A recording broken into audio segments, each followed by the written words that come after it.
The Snow Queen. First story. Which treats of a mirror and of the splinters. Now then, let us begin. When we are at the end of the story, we shall know more than we know now, but to begin. Once upon a time there was a wicked sprite, indeed he was the most mischievous of all sprites. One day he was in a very good humor, for he had made a mirror with the power of causing all that was good and beautiful when it was reflected therein, to look poor and mean. But that which was good for nothing and looked ugly was shown magnified and increased in ugliness. In this mirror the most beautiful landscapes looked like boiled spinach, and the best persons were turned into frights, or appeared to stand on their heads. Their faces were so distorted that they were not to be recognized, and if anyone had a mole, you might be sure that it would be magnified and spread over both nose and mouth. "That's glorious fun," said the sprite. If a good thought passed through a man's mind, then a grin was seen in the mirror, and the sprite laughed heartily at his clever discovery.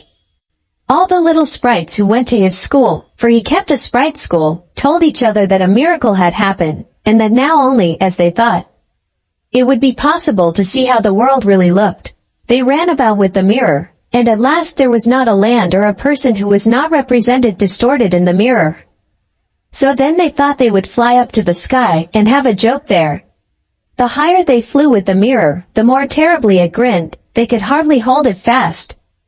Higher and higher still they flew, nearer and nearer to the stars, when suddenly the mirror shook so terribly with grinning, that it flew out of their hands and fell to the earth, where it was dashed in 100,000,000 and more pieces. And now it worked much more evil than before, for some of these pieces were hardly so large as a grain of sand. And they flew about in the wide world, and when they got into people's eyes, there they stayed. And then people saw everything perverted, or only had an eye for that which was evil. This happened because the very smallest bit had the same power which the whole mirror had possessed. Some persons even got a splinter in their heart, and then it made one shudder, for their heart became like a lump of ice. Some of the broken pieces were so large that they were used for window panes, through which one could not see one's friends. Other pieces were put in spectacles, and that was a sad affair when people put on their glasses to see well and rightly. Then the wicked sprite laughed till he almost choked, for all this tickled his fancy. The fine splinters still flew about in the air, and now we shall hear what happened next. Second story. A little boy and a little girl. In a large town, where there are so many houses, and so many people, that there is no roof left for everybody to have a little garden, and where, on this account, most persons are obliged to content themselves with flowers in pots, there lived two little children, who had a garden somewhat larger than a flower pot. They were not brother and sister, but they cared for each other as much as if they were. Their parents lived exactly opposite. They inhabited two garrets, and where the roof of the one house joined that of the other, and the gutter ran along the extreme end of it, there was to each house a small window. One needed only to step over the gutter to get from one window to the other. The children's parents had large wooden boxes there, in which vegetables for the kitchen were planted, and little rose trees besides. There was a rose in each box, and they grew splendidly. They now thought of placing the boxes across the gutter, so that they nearly reached from one window to the other, and looked just like two walls of flowers. The tendrils of the peas hung down over the boxes, and the rose trees shot up long branches, twined round the windows, and then bent towards each other. It was almost like a triumphant arch of foliage and flowers. The boxes were very high, and the children knew that they must not creep over them. So they often obtained permission to get out of the windows to each other, and to sit on their little stools among the roses, where they could play delightfully. In winter there was an end of this pleasure. The windows were often frozen over, but then they heated copper farthings on the stove, and laid the hot farthing on the window pane. And then they had a capital peephole, quite nicely rounded, and out of each peeped a gentle friendly eye. It was the little boy and the little girl who were looking out. His name was Kay. Hers was Gerda. In summer, with one jump, they could get to each other, but in winter they were obliged first to go down the long stairs, and then up the long stairs again. And out of doors there was quite a snowstorm. "It is the white bees that are swarming," said Kay's old grandmother. "Do the white bees choose a queen?" asked the little boy, for he knew that the honey bees always have one. Yes, said the grandmother, she flies where the swarm hangs in the thickest clusters. She is the largest of all, and she can never remain quietly on the earth, but goes up again into the black clouds. Many a winter's night she flies through the streets of the town and peeps in at the windows. And they then freeze in so wondrous a manner that they look like flowers. Yes, I have seen it, said both the children, and so they knew that it was true. Can the Snow Queen come in? Said the little girl. Only let her come in, said the little boy. Then I put her on the stove, and she'd melt. And then his grandmother patted his head and told him other stories. In the evening, when little Kay was at home, and half undressed, he climbed up on the chair by the window, and peeped out of the little hole. A few snowflakes were falling, and one, the largest of all, remained lying on the edge of a flower pot. The flake of snow grew larger and larger, and at last it was like a young lady, dressed in the finest white gauze, made of a million little flakes like stars. She was so beautiful and delicate, but she was of ice, of dazzling, sparkling ice.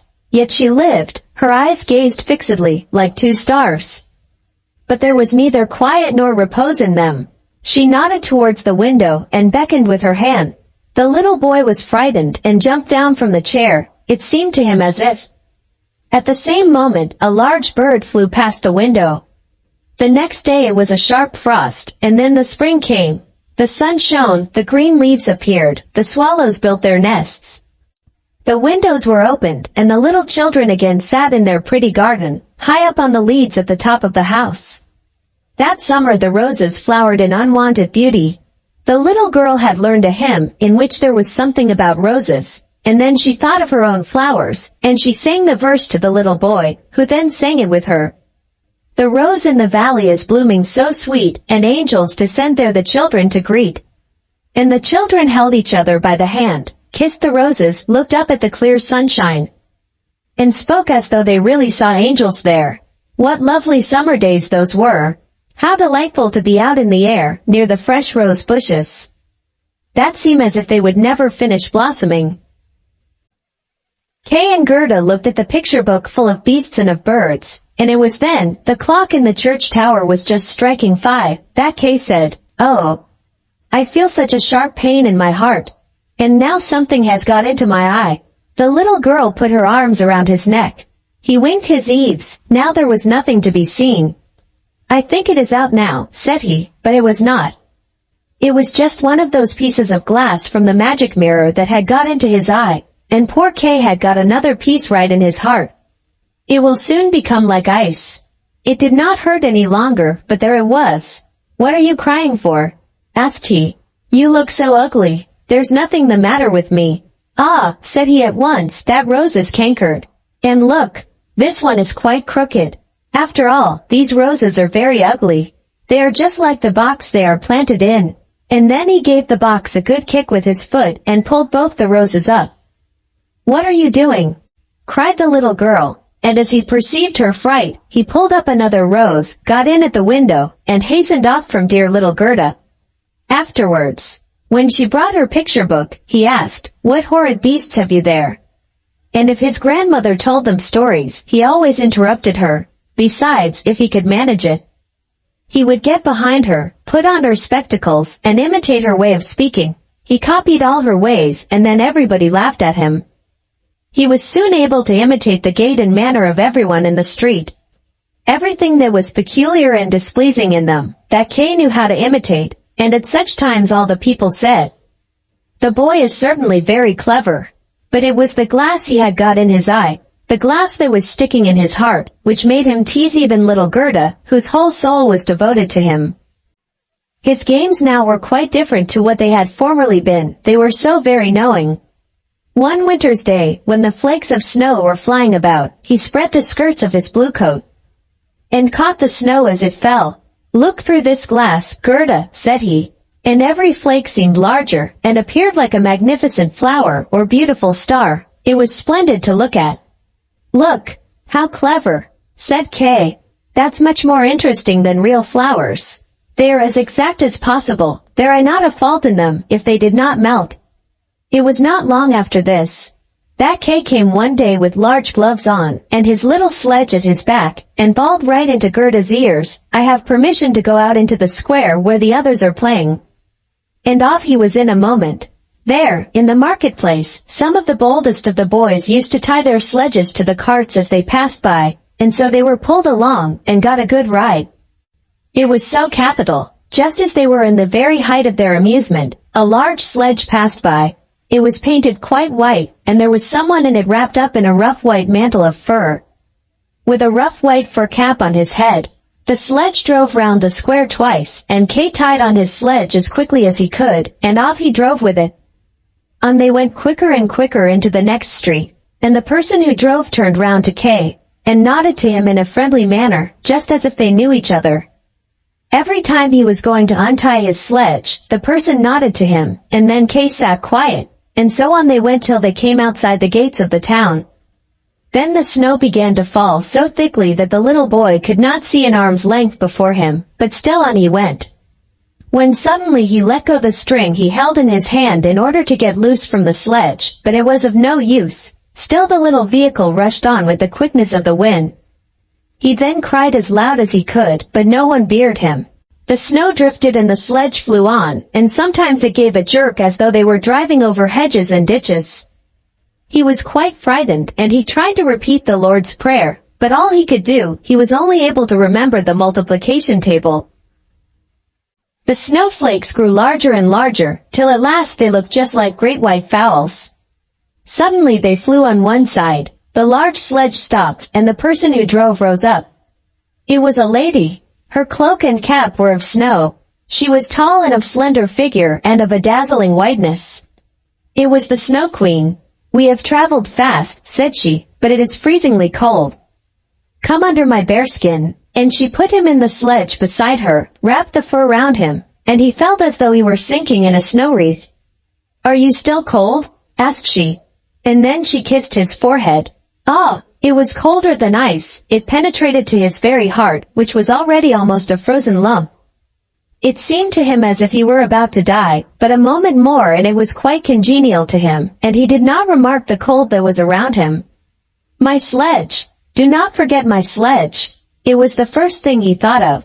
It was there tied to one of the white chickens, who flew along with it on his back behind the large sledge. The Snow Queen kissed Kay once more, and then he forgot little Gerda, grandmother, and all whom he had left at his home.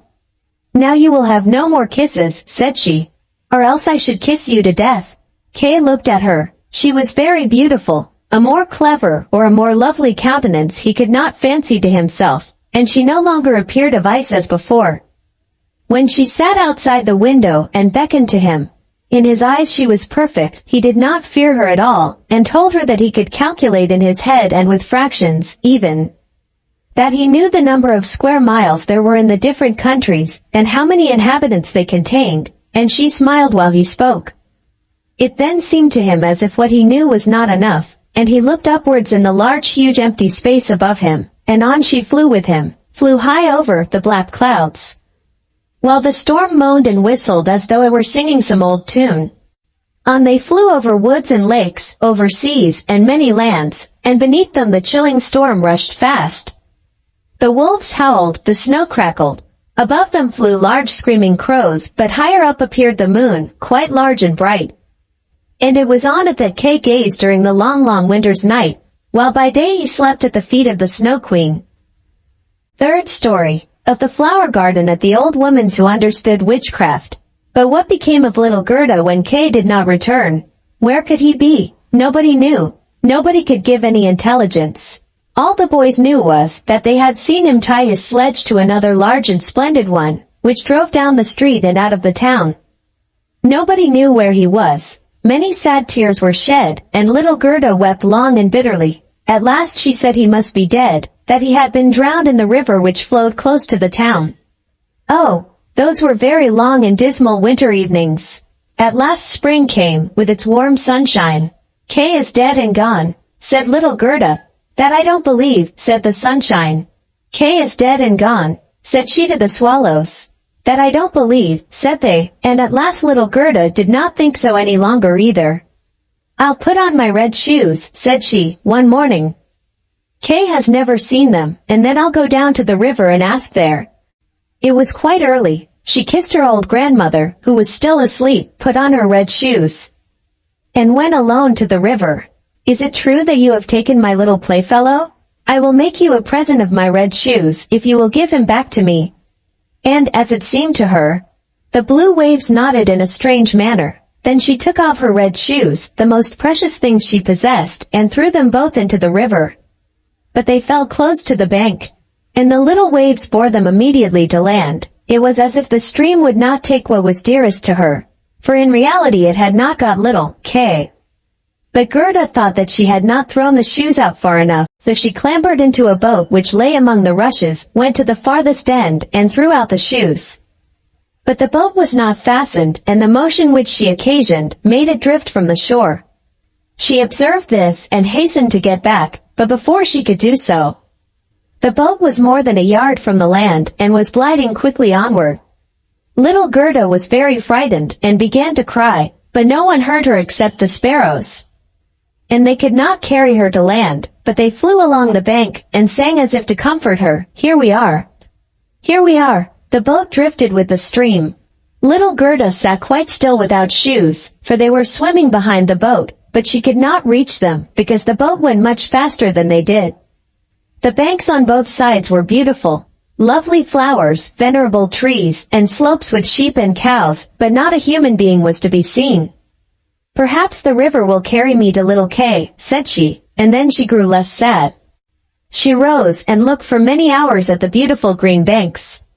Presently she sailed by a large cherry orchard, where was a little cottage with curious red and blue windows. It was thatched, and before it 2 wooden soldiers stood sentry, and presented arms when anyone went past. Gerda called to them, for she thought they were alive, but they, of course, did not answer. She came close to them, for the stream drifted the boat quite near the land. Gerda called still louder, and an old woman then came out of the cottage, leaning upon a crooked stick. She had a large broad-brimmed hat on, painted with the most splendid flowers. "Poor little child," said the old woman, "how did you get upon the large rapid river, to be driven about so in the wide world?" And then the old woman went into the water, caught hold of the boat with her crooked stick, drew it to the bank, and lifted little Gerda out. And Gerda was so glad to be on dry land again, but she was rather afraid of the strange old woman. "But come and tell me who you are, and how you came here," said she. And Gerda told her all. And the old woman shook her head and said, "Ahem, ahem." And when Gerda had told her everything, and asked her if she had not seen little Kay, the woman answered that he had not passed there, but he no doubt would come. And she told her not to be cast down, but taste her cherries, and look at her flowers, which were finer than any in a picture book, each of which could tell a whole story. She then took Gerda by the hand, led her into the little cottage, and locked the door. The windows were very high up, the glass was red, blue, and green, and the sunlight shone through quite wondrously in all sorts of colors. On the table stood the most exquisite cherries, and Gerda ate as many as she chose, for she had permission to do so. While she was eating, the old woman combed her hair with a golden comb, and her hair curled and shone with a lovely golden color around that sweet little face, which was so round and so like a rose. "I have often longed for such a dear little girl," said the old woman. "Now you shall see how well we agree together." And while she combed little Gerda's hair, the child forgot her foster brother Kay more and more, for the old woman understood magic. But she was no evil being, she only practiced witchcraft a little for her own private amusement, and now she wanted very much to keep little Gerda. She therefore went out in the garden, stretched out her crooked stick towards the rose bushes, which beautifully as they were blowing, all sank into the earth and no one could tell where they had stood. The old woman feared that if Gerda should see the roses, she would then think of her own, would remember little Kay, and run away from her. She now led Gerda into the flower garden. Oh, what odor and what loveliness was there! Every flower that one could think of, and of every season, stood there in fullest bloom. No picture book could be gayer or more beautiful. Gerda jumped for joy and played till the sun set behind the tall cherry tree. She then had a pretty bed, with a red silken coverlid filled with blue violets, She fell asleep and had as pleasant dreams as ever a queen on her wedding day. The next morning she went to play with the flowers in the warm sunshine, and thus passed away a day. Gerda knew every flower, and, numerous as they were, it still seemed to Gerda that one was wanting, though she did not know which. One day while she was looking at the hat of the old woman painted with flowers, the most beautiful of them all seemed to her to be a rose. The old woman had forgotten to take it from her hat when she made the others vanish in the earth. But so it is when one's thoughts are not collected. "What?" said Gerda. "Are there no roses here?"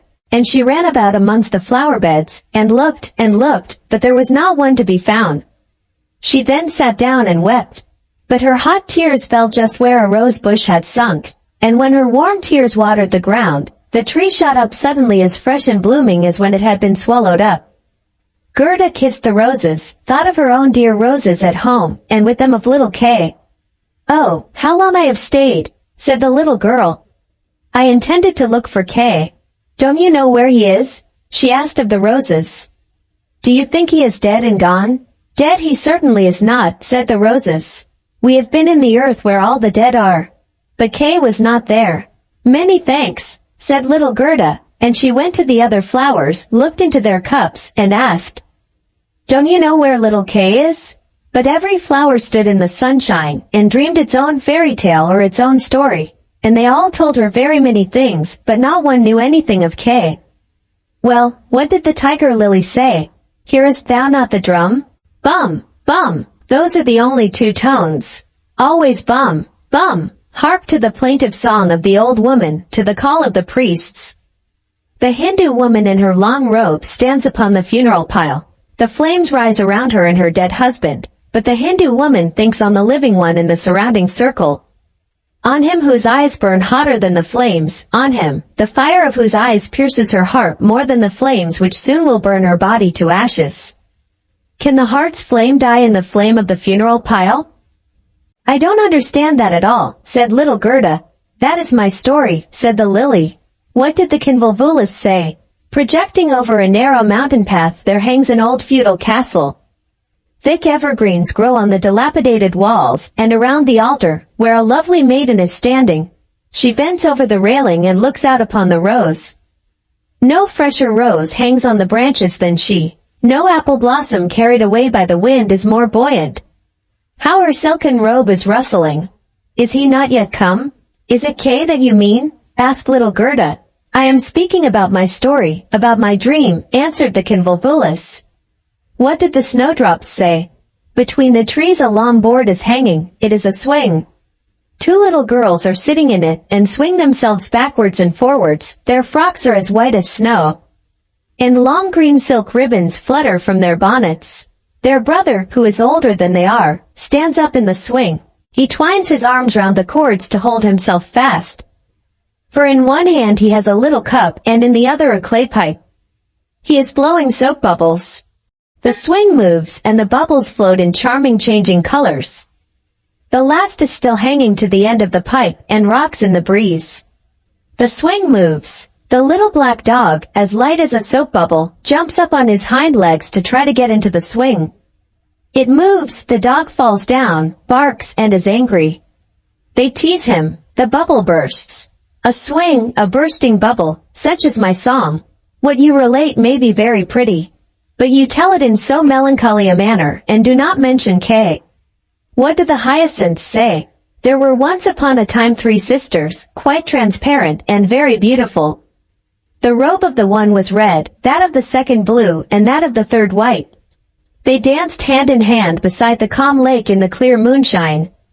They were not elfin maidens, but mortal children. A sweet fragrance was smelt, and the maidens vanished in the wood. The fragrance grew stronger, 3 coffins, and in them 3 lovely maidens glided out of the forest and across the lake. The shining glowworms flew around like little floating lights. Do the dancing maidens sleep, or are they dead? The odor of the flowers says they are corpses. The evening bell tolls for the dead. You make me quite sad, said little Gerda. I cannot help thinking of the dead maidens. Oh, is little Kay really dead? The roses have been in the earth, and they say no. Ding, dong, sounded the hyacinth bells. We do not toll for little K, we do not know him. That is our way of singing, the only one we have. And Gerda went to the ranunculuses that looked forth from among the shining green leaves. You are a little bright sun, said Gerda. Tell me if you know where I can find my playfellow. And the ranunculus shone brightly, and looked again at Gerda. What song could the ranunculus sing? It was one that said nothing about Kay either. In a small court the bright sun was shining in the first days of spring. The beams glided down the white walls of a neighbor's house, and close by the fresh yellow flowers were growing, shining like gold in the warm sun rays. An old grandmother was sitting in the air. Her granddaughter, the poor and lovely servant, just come for a short visit. She knows her grandmother. There was gold, pure virgin gold in that blessed kiss. There, that is my little story, said the ranunculus. My poor old grandmother, sighed Gerda. Yes, she is longing for me, no doubt. She is sorrowing for me as she did for little Kay. But I will soon come home, and then I will bring Kay with me. It is of no use asking the flowers. They only know their own old rhymes and can tell me nothing. And she tucked up her frock to enable her to run quicker, but the narcissus gave her a knock on the leg, just as she was going to jump over it. So she stood still, looked at the long yellow flower, and asked, You perhaps know something, and she bent down to the narcissus. And what did it say? I can see myself, I-oh, how odorous I am. Up in the little garret there stands, half-dressed, a little dancer. She stands now on one leg, now on both. She despises the whole world, yet she lives only in imagination. She pours water out of the teapot over a piece of stuff which she holds in her hand. It is the bodice. Cleanliness is a fine thing. The white dress is hanging on the hook. It was washed in the teapot and dried on the roof. She puts it on, ties a saffron-colored kerchief round her neck, and then the gown looks whiter. I can see myself, I can see myself. That's nothing to me, said little Gerda. That does not concern me. And then off she ran to the further end of the garden. The gate was locked, but she shook the rusted bolt till it was loosened, and the gate opened. And little Gerda ran off barefooted into the wide world. She looked round her thrice, but no one followed her. At last she could run no longer. She sat down on a large stone. And when she looked about her, she saw that the summer had passed. It was late in the autumn, but that one could not remark in the beautiful garden, where there was always sunshine, and where there were flowers the whole year round. Dear me, how long I have stayed, said Gerda. Autumn is come. I must not rest any longer. And she got up to go further. Oh, how tender and wearied her little feet were. All around it looked so cold and raw. The long willow leaves were quite yellow, and the fog dripped from them like water. One leaf fell after the other. The sloes only stood full of fruit, which set one's teeth on edge. Oh, how dark and comfortless it was in the dreary world. Fourth story, The Prince and Princess. Gerda was obliged to rest herself again, when, exactly opposite to her, a large raven came hopping over the white snow. He had long been looking at Gerda and shaking his head, and now he said, Caw!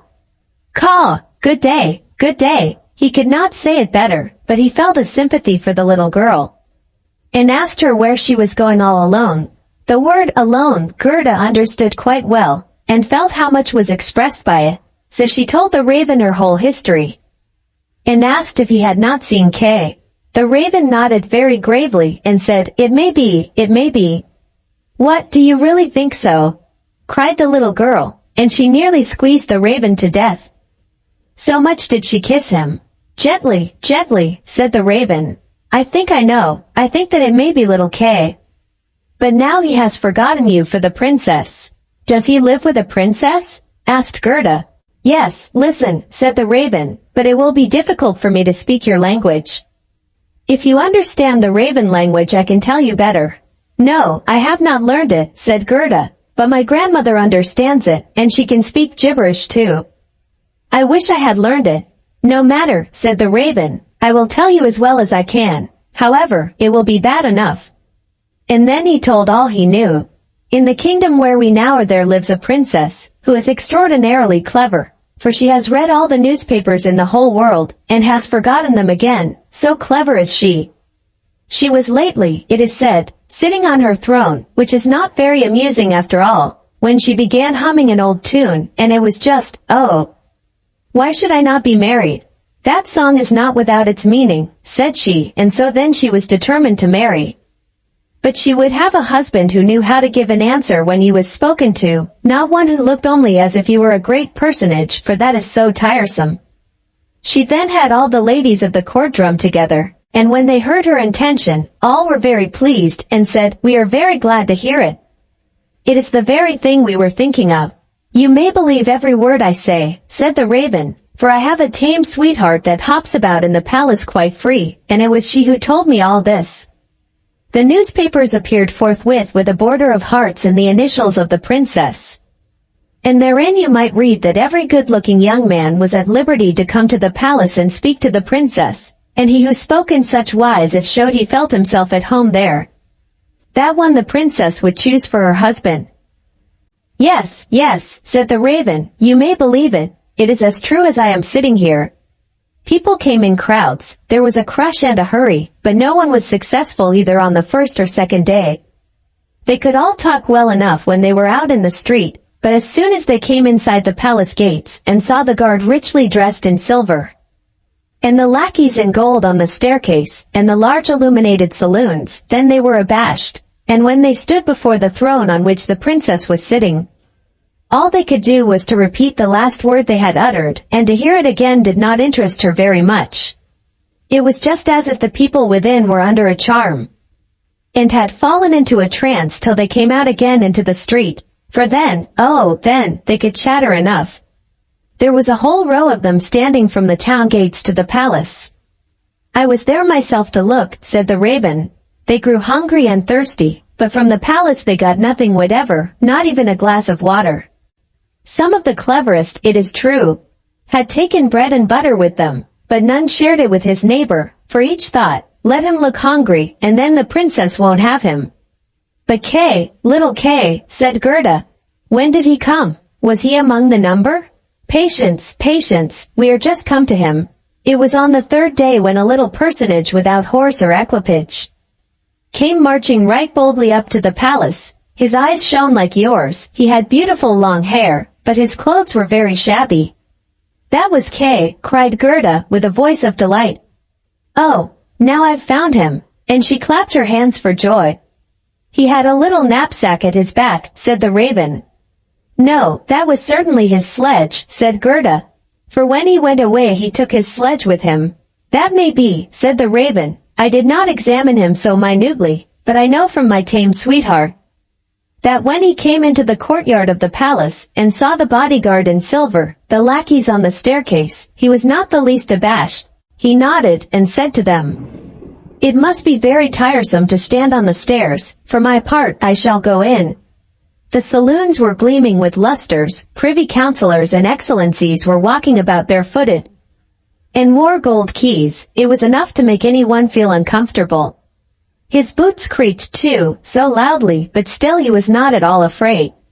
"That's Kay for certain," said Gerda.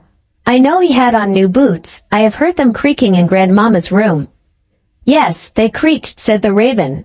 And on he went boldly up to the princess, who was sitting on a pearl as large as a spinning wheel.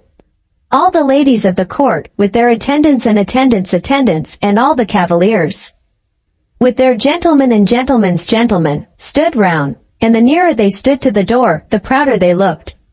It was hardly possible to look at the gentleman's gentleman, so very haughtily did he stand in the doorway. "It must have been terrible," said little Gerda. "And did Kay get the princess?" "Were I not a raven, I should have taken the princess myself, although I am promised." It is said he spoke as well as I speak when I talk raven language. This I learned from my tame sweetheart. He was bold and nicely behaved. He had not come to woo the princess, but only to hear her wisdom. She pleased him, and he pleased her. "Yes, yes, for certain that was Kay," said Gerda. "He was so clever, he could reckon fractions in his head." "Oh, won't you take me to the palace?" "That is very easily said," answered the raven. "But how are we to manage it?" "I'll speak to my tame sweetheart about it. She must advise us, for so much I must tell you, such a little girl as you are will never get permission to enter." "Oh, yes I shall," said Gerda. "When Kay hears that I am here, he will come out directly to fetch me." "Wait for me here on these steps," said the raven. He moved his head backwards and forwards and flew away. The evening was closing in when the raven returned. "Caw, caw," said he. "She sends you her compliments, and here is a roll for you. She took it out of the kitchen, where there is bread enough. You are hungry, no doubt. It is not possible for you to enter the palace, for you are barefooted. The guards in silver, and the lackeys in gold, would not allow it, but do not cry. You shall come in still. My sweetheart knows a little back stair that leads to the bedchamber, and she knows where she can get the key of it." And they went into the garden in the large avenue, where one leaf was falling after the other, and when the lights in the palace had all gradually disappeared, the raven led little Gerda to the back door, which stood half open. Oh, how Gerda's heart beat with anxiety and longing. It was just as if she had been about to do something wrong, and yet she only wanted to know if little Kay was there. Yes, he must be there. She called to mind his intelligent eyes and his long hair, so vividly, she could quite see him as he used to laugh when they were sitting under the roses at home. He will, no doubt, be glad to see you, to hear what a long way you have come for his sake, to know how unhappy all at home were when he did not come back. Oh, what a fright and a joy it was! They were now on the stairs. A single lamp was burning there, and on the floor stood the tame raven, turning her head on every side and looking at Gerda, who bowed as her grandmother had taught her to do. "My intended has told me so much good of you, my dear young lady," said the tame raven. "Your tale is very affecting. If you will take the lamp, I will go before. We will go straight on, for we shall meet no one." "I think there is somebody just behind us," said Gerda, and something rushed past. It was like shadowy figures on the wall. Horses with flowing manes and thin legs, huntsmen, ladies and gentlemen on horseback. "They are only dreams," said the raven.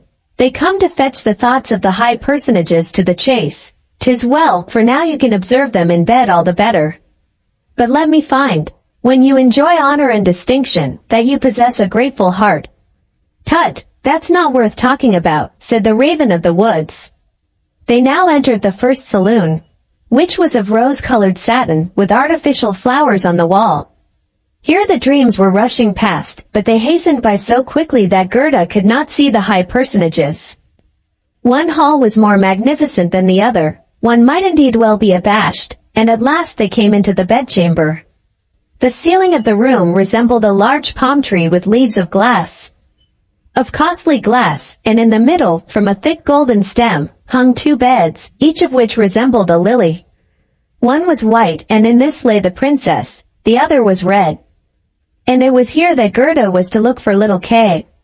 She bent back one of the red leaves and saw a brown neck. Oh, that was Kay. She called him quite loud by name, held the lamp towards him. The dreams rushed back again into the chamber. He awoke, turned his head, and it was not little Kay. The prince was only like him about the neck, but he was young and handsome. And out of the white lily leaves the princess peeped too, and asked what was the matter. Then little Gerda cried and told her whole history, and all that the ravens had done for her. "Poor little thing," said the prince and the princess. They praised the ravens very much, and told them they were not at all angry with them, but they were not to do so again. However, they should have a reward. "Will you fly about here at liberty?" asked the princess, "or would you like to have a fixed appointment as court ravens, with all the broken bits from the kitchen?" And both the ravens nodded and begged for a fixed appointment, for they thought of their old age and said, "It is a good thing to have a provision for our old days." And the prince got up and let Gerda sleep in his bed, and more than this he could not do. She folded her little hands and thought, "How good men and animals are," and she then fell asleep and slept soundly. All the dreams flew in again, and they now looked like the angels. They drew a little sledge, in which little Kay sat and nodded his head, but the whole was only a dream, and therefore it all vanished as soon as she awoke. The next day she was dressed from head to foot in silk and velvet.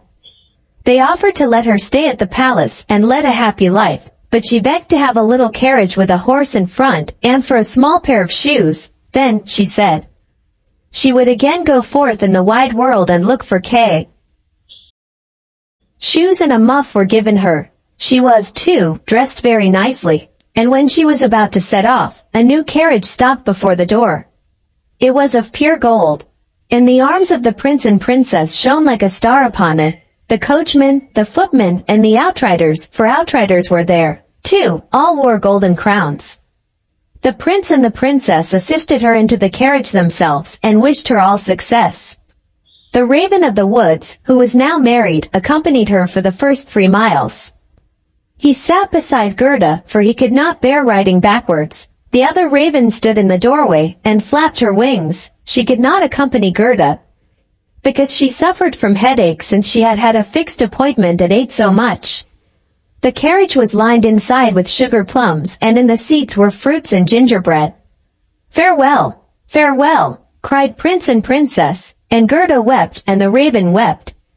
Thus passed the first miles, and then the raven bade her farewell, and this was the most painful separation of all.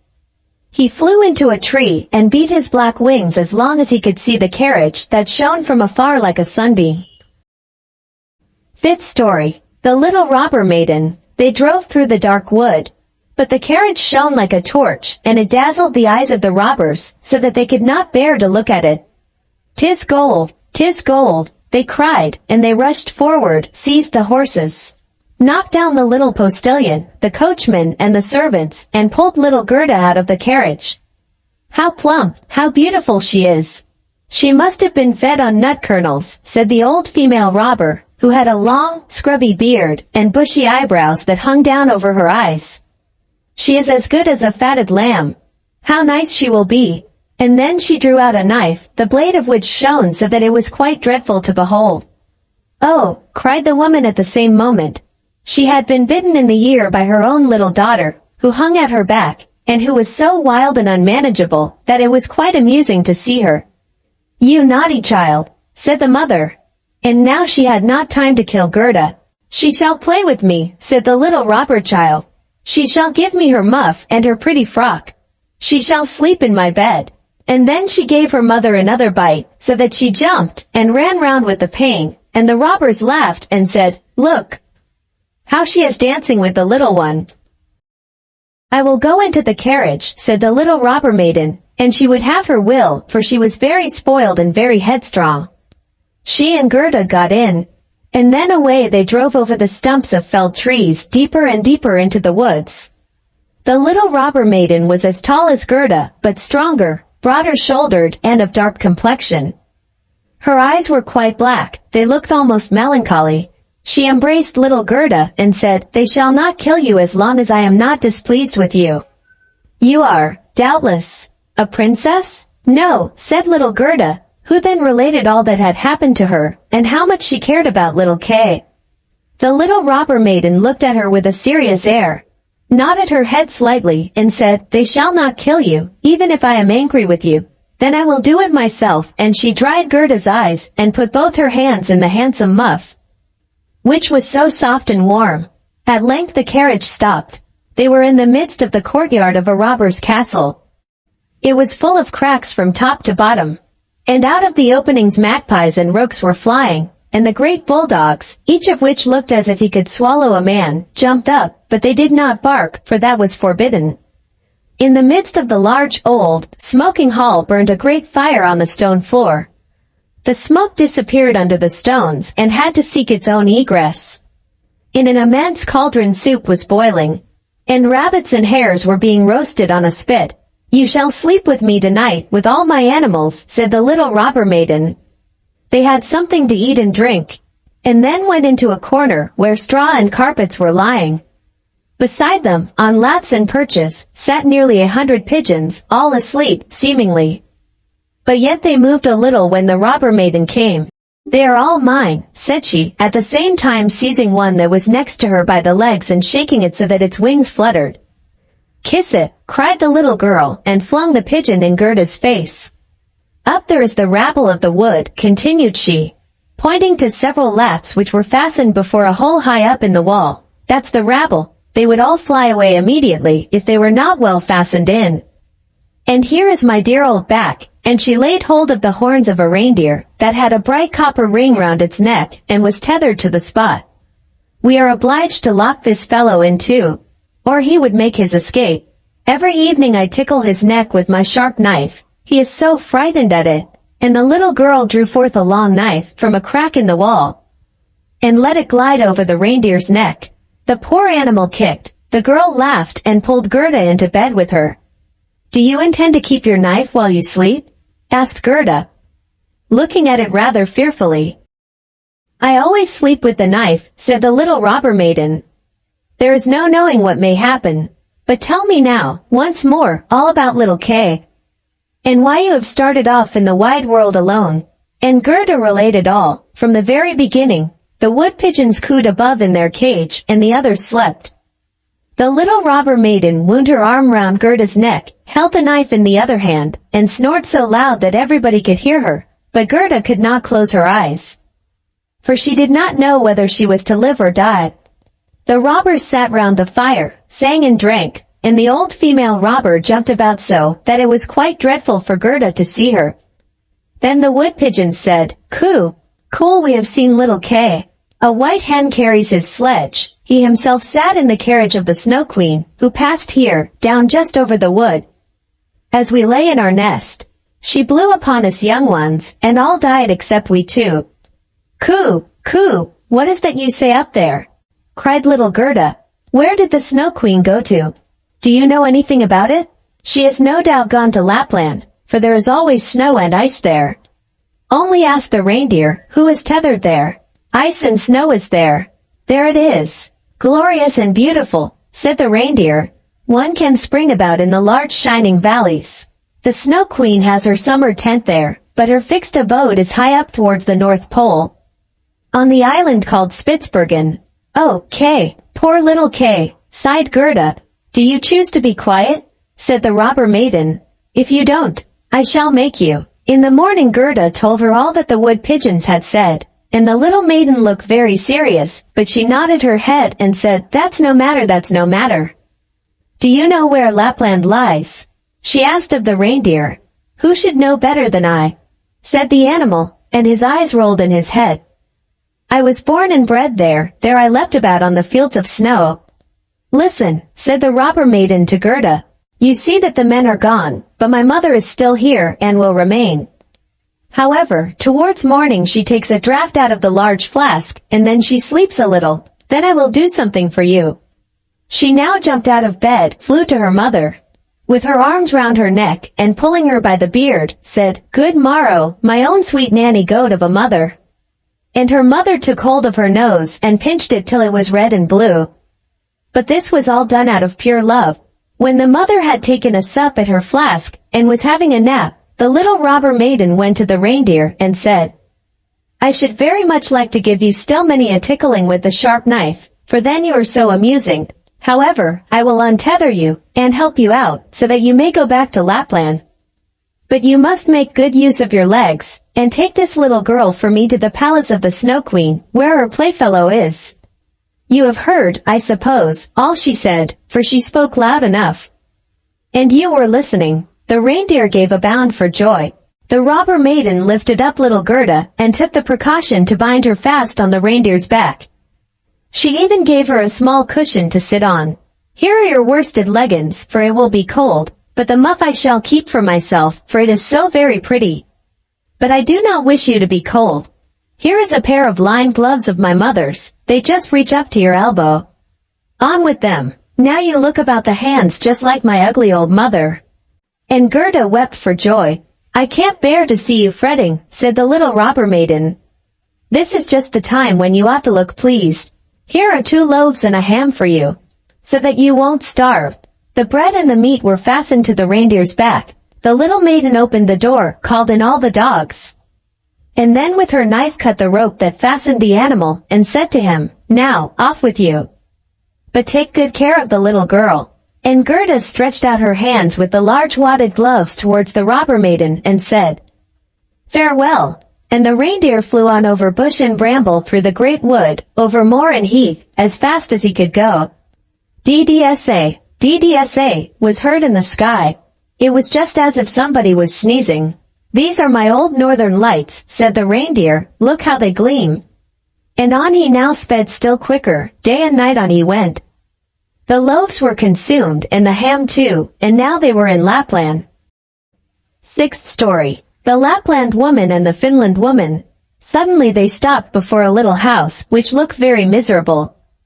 The roof reached to the ground, and the door was so low that the family were obliged to creep upon their stomachs when they went in or out. Nobody was at home except an old Lapland woman, who was dressing fish by the light of an oil lamp. And the reindeer told her the whole of Gerda's history, but first of all his own, for that seemed to him of much greater importance. Gerda was so chilled that she could not speak. "Poor thing," said the Lapland woman, "you have far to run still. You have more than 100 miles to go before you get to Finland. There the Snow Queen has her country house and burns blue lights every evening. I will give you a few words from me, which I will write on a dried haberdine, for paper I have none.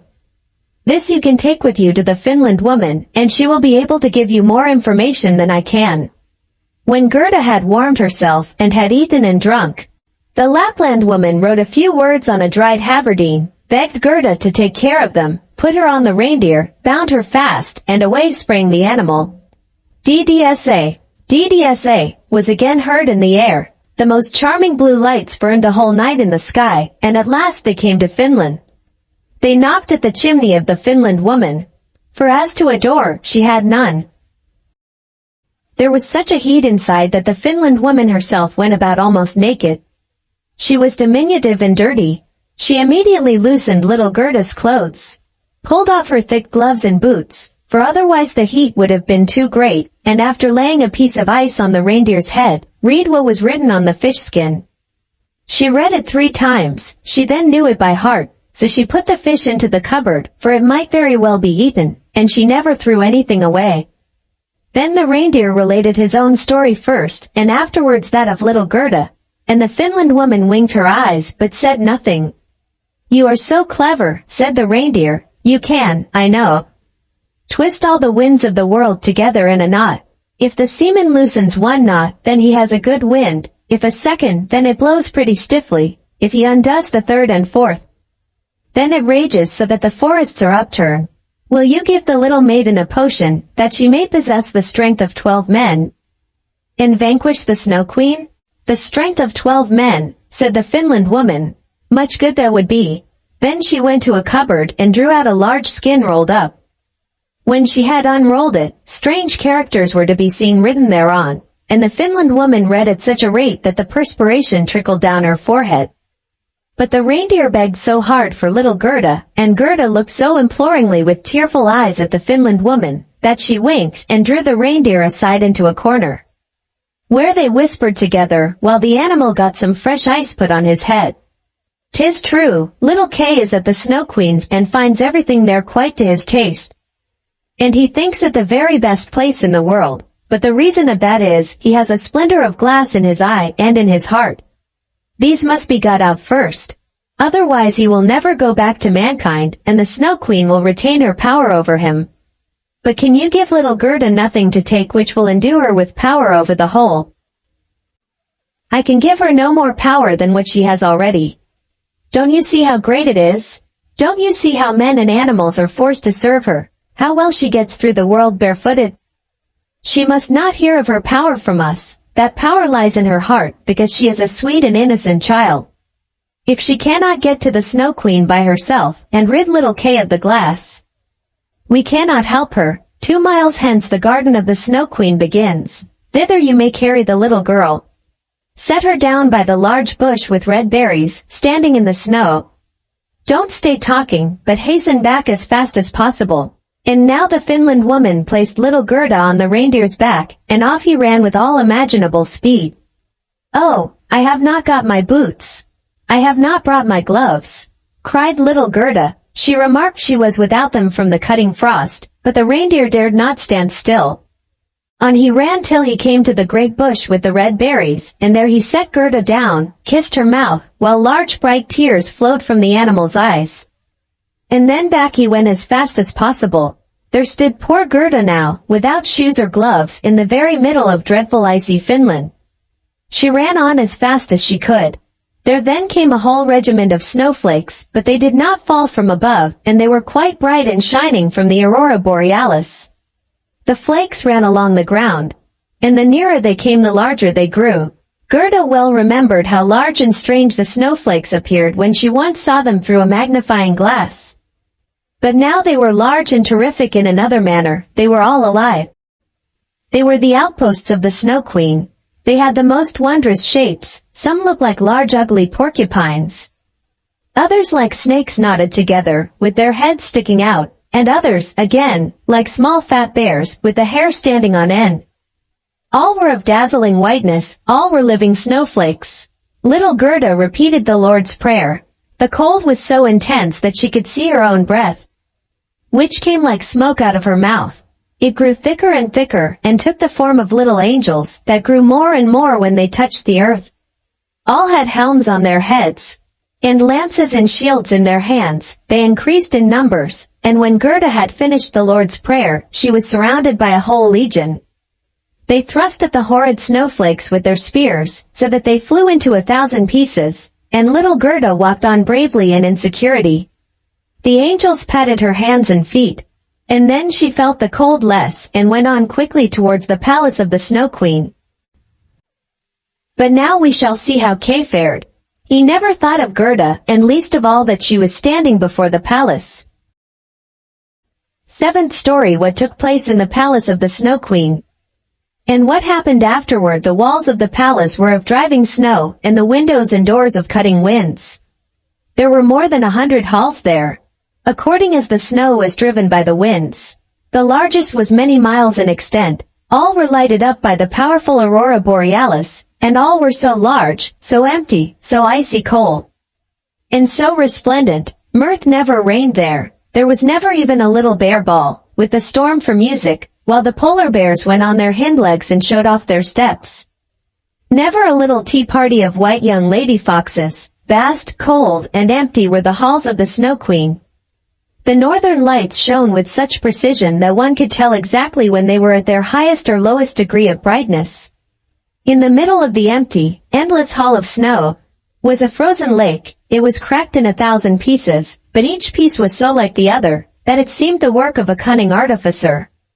In the middle of this lake sat the Snow Queen when she was at home, and then she said she was sitting in the mirror of understanding, and that this was the only one and the best thing in the world.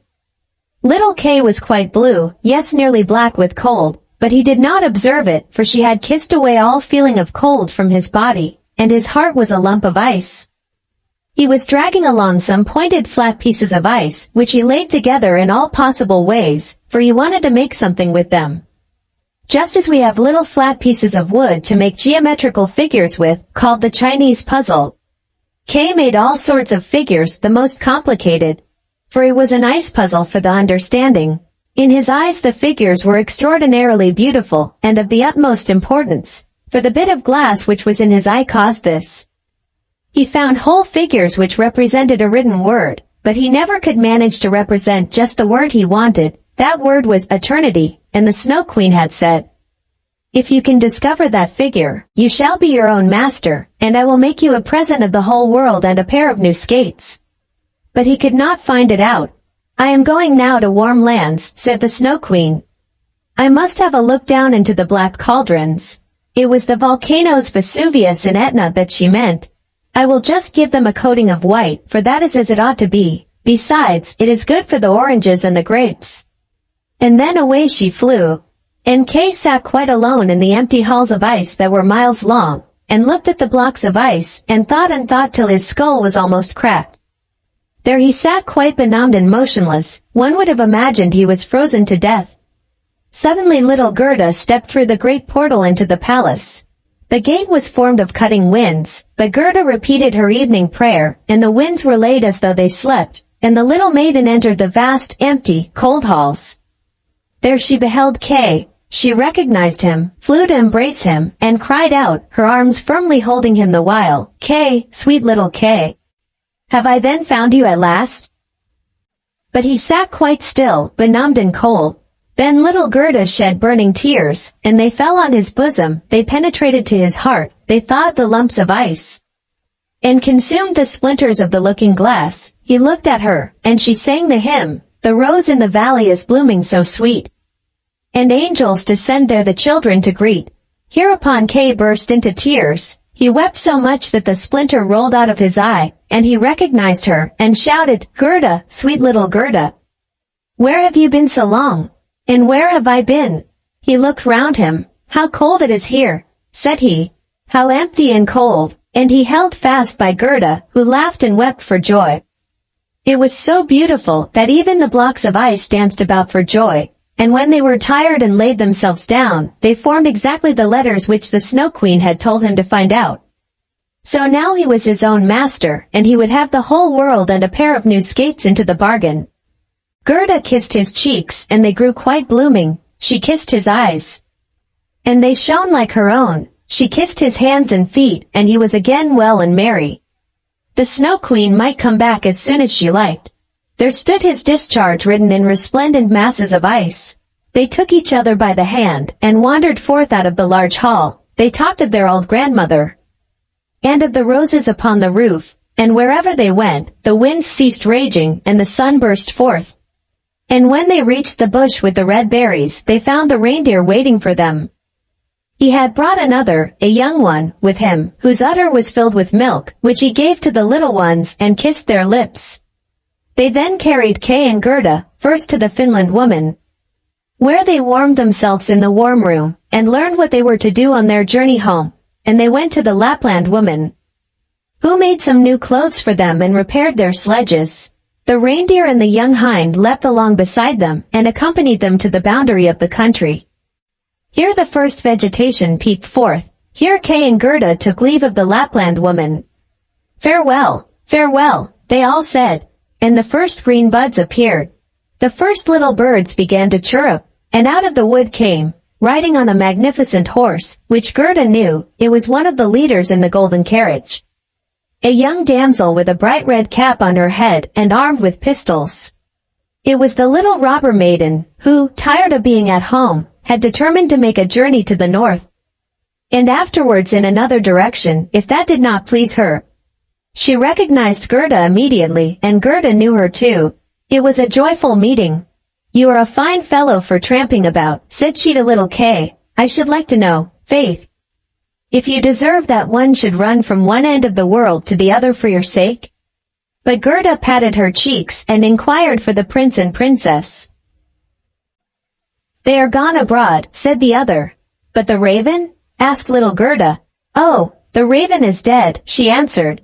"His tame sweetheart is a widow, and wears a bit of black worsted round her leg. She laments most piteously, but it's all mere talk and stuff. Now tell me what you've been doing and how you managed to catch him." And Gerda and Kay both told their story. "And Schnipp Schnapp Schnurr Basiler," said the robber maiden, and she took the hands of each, and promised that if she should some day pass through the town where they lived, she would come and visit them, and then away she rode. Kay and Gerda took each other's hand. It was lovely spring weather, with abundance of flowers and of verdure. The church bells rang, and the children recognized the high towers and the large town. It was that in which they dwelt. They entered and hastened up to their grandmother's room, where everything was standing as formerly. The clock said, tick, tack, and the finger moved round, but as they entered, they remarked that they were now grown up. The roses on the leads hung blooming in at the open window. There stood the little children's chairs, and Kay and Gerda sat down on them, holding each other by the hand. They both had forgotten the cold empty splendor of the Snow Queen. As though it had been a dream, the grandmother sat in the bright sunshine, and read aloud from the Bible, "Unless ye become as little children, ye cannot enter the kingdom of heaven." And Kay and Gerda looked in each other's eyes, and all at once they understood the old hymn, "The rose in the valley is blooming so sweet, and angels descend there the children to greet."